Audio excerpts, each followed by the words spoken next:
Sulaimon sat in the dimly lit living room, staring at the clock on the wall. His fingers drummed impatiently on the arm of the chair. His wife, Yetunde, had still not returned from work, leaving him alone with their twin daughters, Amara and Adeola. His mind raced with suspicion. For weeks he had noticed Yetunde's odd behavior, late nights, hushed phone calls, and a distant demeanor. His trust in her had started to waver. It's already 11 o'clock, and she's not back yet. What kind of job keeps someone late at this hour? Suleiman muttered under his breath. She's a married woman, for crying out loud. Is she cheating on me? The thought consumed him, and soon he decided to take action. A week earlier, he had plucked a few strands of Amara and Adeola's hair and sent them off for a DNA test. He needed to know the truth. When the results arrived, Suleiman's hands shook as he opened the envelope.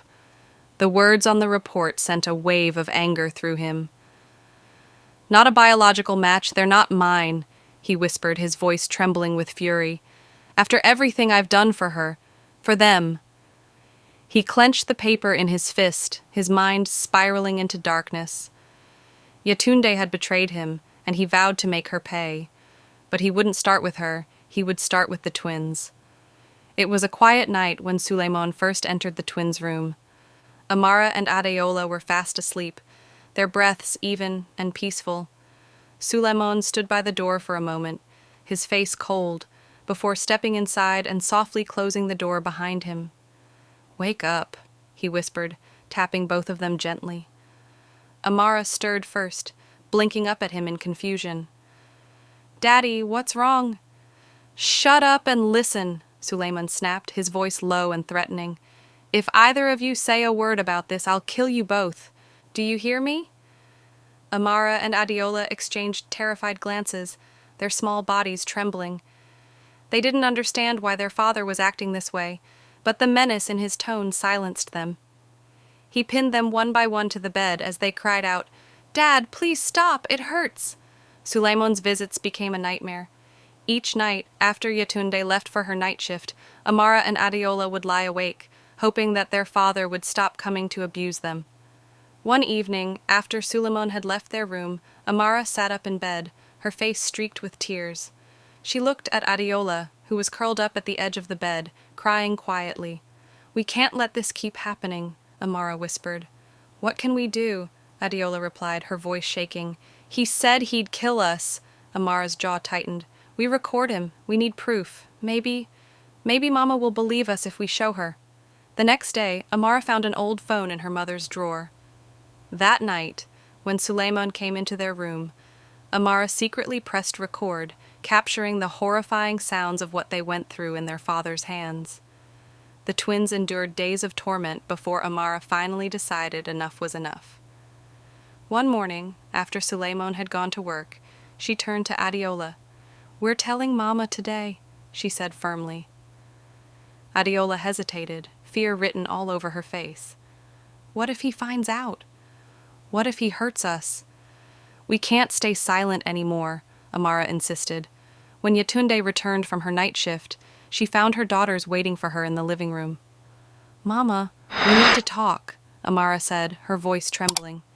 Yetunde frowned, setting her bag down. "What is it, my babies? You look so serious." Adeola burst into tears, and Amara held her hand tightly. "Mama, it's Daddy," Amara began. He's been coming into our room at night." Yetunde's heart sank as she listened to her daughters recount the horrors they had endured. Tears streamed down her face as Amara played the recordings. The muffled cries and Suleiman's threatening voice were undeniable.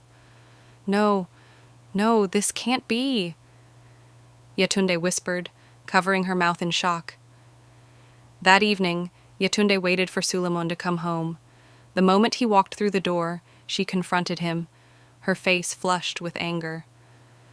"Suleiman, how could you?" she screamed, shoving the phone with the recordings into his face. Suleiman glanced at the screen and then at Yetunde, his expression unreadable. "You want to know why I did it?" he said, his voice calm but icy. "Because they're not mine, and you know it." Yetunde froze, her anger replaced by confusion. what are you talking about? Suleiman pulled a crumpled piece of paper from his briefcase and threw it at her. Read it. Those girls aren't mine. You cheated on me and you freaking know it. Yetunde stared at the DNA results, her hands trembling. Suleiman, please let me explain. I did it for us. I had no other choice. For us, she pleaded. What do you mean you opened your legs for another man? And you said it was for us? Suleiman shouted. I did everything to make you happy, Yetunde. This is how you repay me? Tears welled up in Yetunde's eyes as she spoke. We were going through tough times. You had just graduated and I had lost my job. Alex, your friend, offered to help. He said he would give me a job at the bank if I slept with him. I had no choice. I lived with the guilt every day since then. Please, find it in your heart to forgive me. It will never happen again. I promise. Suleiman's anger boiled over. That's not an excuse for cheating on me. You were my wife, Yetunde. I trusted you with everything. You betrayed my trust. I'm done with you, Suleiman said, as he dropped his bag and stormed out. And as for Alex, I'll pay that fool a visit tonight. Later that night, Suleiman drove out to visit Alex, the man who betrayed him. He took a pistol with him. He parked his car in front of Alex's luxurious house, his heart pounding. The pistol felt heavy in his pocket, but nothing weighed heavier than the betrayal in his chest. Alex opened the door with a smile. Suleiman, my man, what's up? What brings you here at this hour? Suleiman forced a tight smile. I just need to talk to you. Of course, man. Come in, Alex said, stepping aside. Suleiman entered the house, his eyes scanning the room. Everything about Alex's life screamed wealth. An expensive leather couch, a massive TV, and shelves filled with rare liquors. Alex gestured to the couch. Have a seat. Let me grab us a drink. Suleiman sat down, his hands gripping his knees. Moments later, Alex returned with 2 glasses of whiskey and handed one to Suleiman. So, what's on your mind? Alex asked, taking a sip. Suleiman stared at the amber liquid in his glass. You and I, we've been best friends since secondary school, right? Alex smiled. Of course. You're like a brother to me. We've been through thick and thin. Suleiman nodded slowly, setting his glass down on the table. Exactly. That's why I trusted you. Why I never thought you'd betray me. Alex froze. Betray you? Suleiman, what are you talking about? Suleiman reached into his pocket and pulled out the pistol, placing it on the table. The metallic sound echoed through the room, making Alex flinch. What the hell, Suleiman? Alex stammered, raising his hands slightly. I'm going to ask you one question, Suleiman said, his voice low and menacing. And God help you if you lie to me. Alex's eyes darted to the gun and back to Suleiman. Man, is this some kind of joke? What are you talking about? Suleiman leaned forward, his hand resting on the gun. Did you sleep with my wife, Yetunde, years ago, before offering her a job at the bank? Yes or no? Alex's face turned pale. Suleiman, listen. It's not what you think. Yes or no? Suleiman roared, slamming his hand on the table. Alex gulped, his voice barely a whisper. Yes. But before Alex could finish, Suleiman pulled the trigger. The next morning, after Suleiman killed Alex, he sat in his living room sipping coffee as though nothing had happened. He tried to bury his guilt, convincing himself that Alex had deserved it for betraying him. But his peace didn't last long. Around 10 a.m., a loud knock came at the door. Who's that? Suleiman muttered, rising from his chair. He opened the door to find 2 police officers standing there, their faces stern. Good morning. Are you Mr. Suleiman Adami? One of the officers asked. Yes, Suleiman replied, his voice shaky. You're under arrest for the murder of Mr. Alex Bamadel? The officer said, pulling out a pair of handcuffs. Suleiman froze. What murder? I don't know what you're talking about. We have evidence linking you to the crime. Please come with us, the officer said firmly. Before Suleiman could argue, the handcuffs clicked around his wrists. His neighbors peeked through their windows as he was led to the police car. At the station, Suleiman sat in the interrogation room, his head in his hands. A detective entered, dropping a file on the table. Mr. Adami, we know you were at Alex's house last night. Witnesses saw your car parked outside, and we found your fingerprints on the murder weapon. Do you have anything to say? Suleiman's mind raced. He deserved it, he muttered under his breath. The detective leaned forward. What did you say? Suleiman looked up, his eyes filled with anger. He slept with my wife. He betrayed me. I did what any man would do. The detective sighed. You're confessing to murder, Mr. Adami. This will only make things worse for you. At home, Yetunde was pacing the living room. Amara and Adeola sat on the couch, their faces pale. Mama, do you think the police will believe us? Adeola asked, her voice trembling. They have to, Yetunde replied, holding up the phone with the recordings. No one will hurt you ever again, not even your father. Hours later, 2 police officers arrived at the house. Yetunde handed over the phone and explained everything. Thank you for coming forward, Mrs. Adami, one officer said. This evidence is enough to charge him with another crime. That evening, Suleiman sat in his prison cell, his head bowed. A guard approached, unlocking the door. You have a visitor, the guard said. Suleiman looked up in surprise as Yetunde stepped into the visitation room. What are you doing here? Suleiman asked coldly. Yetunde stared at him, her eyes filled with fury. I wanted to see the face of the man who hurt my daughters. Suleiman's expression darkened. They're not even my daughters, Yetunde. You betrayed me first. Yetunde stood her ground. That doesn't justify what you did. You destroyed their lives, Suleiman. What now? You're here to gloat. No, Yetunde replied firmly. I'm here to tell you that I'm divorcing you. I've already started the process, and you'll never see Amara or Adeola again. I don't care. You can keep them to yourself, Suleiman spat. 2 months later, Suleiman stood trial for the murder of his friend, Alex, and the repeated sexual assault of his twin daughters. In a packed courtroom, the judge declared him guilty of both crimes. For Alex's murder, he was sentenced to life imprisonment without parole, and for the abuse of his daughters, he received an additional 300 years in prison. The sentences were to run consecutively, ensuring that Suleiman would spend the rest of his life behind bars. Yetunde sat quietly in the courtroom, unfazed, knowing that justice had been served for her daughters. After the trial, the courtroom buzzed with whispers as the guilty verdict was read. Suleiman sat slumped in his chair, his face drained of color. His life was now in the hands of the law, the consequences of his actions now set in stone. The room was heavy with tension, as family members, friends, and even strangers had come to witness the downfall of the once respected man. Yetunde, though grief-stricken, felt a flicker of relief that her daughters would never have to endure his torment again. She couldn't erase the betrayal from her mind, but seeing Suleiman's punishment gave her a sense of closure. The twins, Amara and Adeola, were now safe, and although their lives would never be the same, they would have the opportunity to heal, far from the man who had stolen their innocence. They were free from his reign of terror. In the days following the trial, Yetunde did everything she could to restore normalcy to their lives. Amara and Adeola stayed home from school for a while, taking the time they needed to process everything that had happened. They were receiving therapy to help them work through the trauma, and Yetunde made sure they felt loved and supported every step of the way. It wasn't easy for Yetunde to move forward. The guilt of her past actions, of betraying her husband, still weighed heavily on her.